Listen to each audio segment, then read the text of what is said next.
নতুন বন্ধুদের স্বাগত জানিয়ে পুরানো বন্ধুদের ধন্যবাদ জানিয়ে আজকে শুরু করছি আমার নতুন রেসিপি। চিংড়ি, আলু আর কলা দিয়ে এই দুর্দান্ত স্বাদের রেসিপি আপনারা বাড়িতে বানিয়ে খেতে পারেন আমার রেসিপিটা ফলো করে। খেতে ভীষণ ভালো লাগে। কলা প্রথমে কেটে আমি নিয়েছি আর আলু কেটে নিয়েছি, আর এখানে চিংড়ি মাছ দিয়ে আমি এই কলার রেসিপিটা বানাবো। কড়ার মধ্যে তেল দিয়ে দিয়েছি আর এখানে একটা পেঁয়াজ দিয়ে দিয়েছি। পেঁয়াজটা ভালো করে ব্রাউন কালার করে ভেজে নিয়েছি। এখানে আদা রসুনের পেস্ট দিয়ে দিয়েছি আর একটু সর্ষে আর জিরে বাটা এর মধ্যে দিয়ে দেব। দিয়ে পেঁয়াজটাকে সুন্দর করে একটু ভেজে নেব। পেঁয়াজটা ভাজা হয়ে গেছে। এখানে স্বাদ অনুযায়ী লবণ দিয়েছি আর একটু লঙ্কার গুঁড়ো 1 চামচ, হলুদ গুঁড়ো 1 চামচ দিয়ে দেব। দিয়ে এটা একটু ভালো করে পেঁয়াজটা আমি কষিয়ে নেব। পেঁয়াজটা কষানো হয়ে গেলে এখানে আমি চিংড়ি মাছগুলো দিয়ে দেব। চিংড়ি মাছগুলো দিয়ে ভালো করে আমি কষিয়ে নেব। চিংড়ি মাছটা এইভাবে কষিয়ে তারপরে এর মধ্যে কলা দিলে এর স্বাদটা আরও দ্বিগুণ হয়ে যায়, খেতে ভীষণ ভালো লাগে। এখন এর মধ্যে চিংড়ি মাছগুলো দিয়ে দিচ্ছি, দিয়ে ভালো করে কষিয়ে নেব।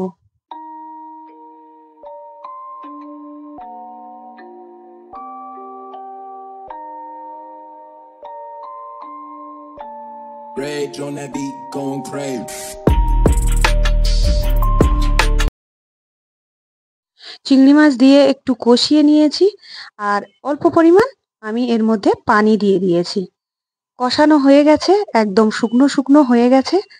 দেখতে পাচ্ছেন, এখন কলা আলু এর মধ্যে দিয়ে দিলাম। দিয়ে ভালো করে আবারও একটু সুন্দর করে কষিয়ে নেব।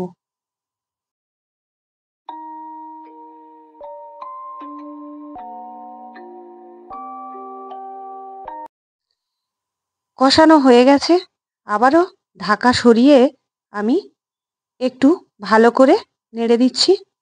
এরপরে এখানে পরিমাণ মতো আমি পানি দিয়ে দিয়েছি, কারণ এটা প্রায় সিদ্ধ হয়ে গেছে কষাতে কষাতে। তো এখানে অল্প পরিমাণ পানি দিয়েছি। দিয়ে এখন একটু নেড়ে দিয়ে একটি ঢাকা নিয়ে বন্ধ করে দেব। দিয়ে 2-3 মিনিটের মতো রান্না করে নেব। রান্না করলে ব্যাস একদম রেডি কলা, আলু আর চিংড়ির এই দুর্দান্ত স্বাদের রেসিপি। এই রেসিপিটা কেমন লেগেছে অবশ্যই লাইক, কমেন্ট, শেয়ার করবেন আর সাবস্ক্রাইব করবেন।